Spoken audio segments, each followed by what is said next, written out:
ہم آج سے عہد کریں کہ ہم اپنی اور خدا کی ملاقات میں اضافہ کریں گے. تھوڑی دیر جہاں نماز میں وقت بڑھا دیں، تھوڑی سی دیر، تھوڑی دیر نماز سے پہلے مصلی بچھا دیں، تھوڑی دیر فجر سے پہلے اٹھ جائیں. تہجد کی نماز نہیں پڑھ سکتے، نہ پڑھیں. سونے سے پہلے ہمارے استاد کہتے ہیں 4 رکعتیں پڑھ لو 2 کر کے سونے سے پہلے، خدا آہستہ آہستہ تمہیں سحر میں بھی اٹھا دے گا. جو شخص اتنا محبت کرتا ہو کہ پروردگار مجھ سے اٹھا نہیں جاتا تہجد پڑھنے کے لیے، کوئی مسئلہ نہیں، میں پروردگار سونے سے پہلے 2 کر کے 4 رکعتیں پڑھ رہا ہوں تو مجھے قبول کر لے. جبکہ واجب نہیں ہے مگر پھر بھی پڑھ رہا، خدا اس کو. آپ کو نہیں پتا عزیزان محترم، آیت اللہ قاضی طباطبائی، آیت اللہ بروجردی، سب بڑے بڑے علماء سب نے کہا ہے، آیت اللہ کشمیری، اگر تمہیں دنیا چاہیے تو نماز شب پڑھو تہجد، اگر تمہیں دین چاہیے تو نماز شب پڑھو، اگر تمہیں آخرت چاہیے تو نماز شب پڑھو. کیوں؟ کیونکہ چھٹے امام فرماتے اگر تم چاہتے ہو، اللہ صلی علی محمد، چھٹے امام فرماتے ہیں اگر تم چاہتے ہو کہ تمہارے چہرے پر نور ہو تو صلاۃ اللیل اختیار کرو، تہجد کی نماز پڑھو. کیوں نہیں پڑھتے ہم کو؟ مشکل ہے پڑھنا.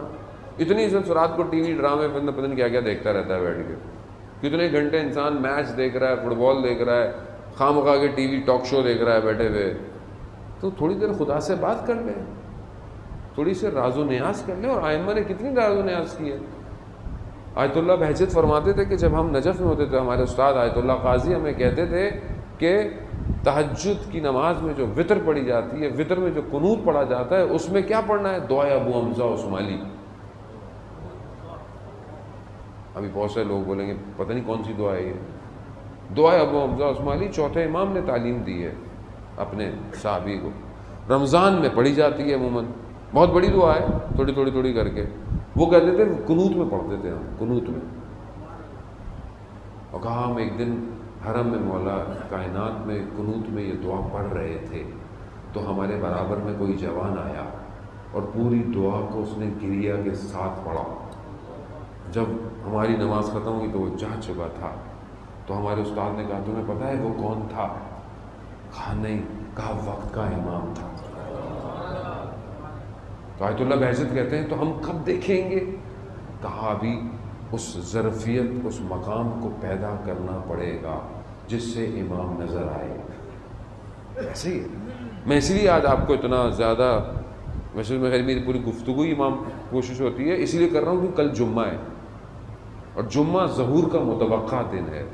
تو کل آپ کا جمعہ پچھلے جمعوں سے فرق ہونا چاہیے کہ کم از کم میں دعائے عہد تو پڑھوں فجر کی نماز کے بعد، کچھ دعائے نتبہ کے جملے ہی پڑھ دوں، کچھ تو دیکھیں نا بھائی، میں کچھ تو وقت نکالوں.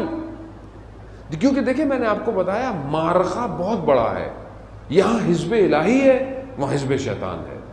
حزب الہی میں داخل ہونے کے لیے نجوے کی ضرورت ہے، گفتگو کی ضرورت ہے، پلاننگ کی ضرورت ہے.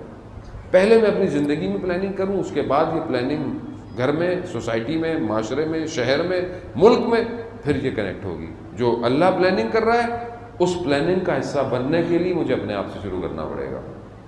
کائنات میں نظام چل رہا ہے، اللہ لوگوں کا انتخاب کر رہا ہے، لوگوں کا پوری دنیا کے اندر، ہمیں کرنا پڑے گا.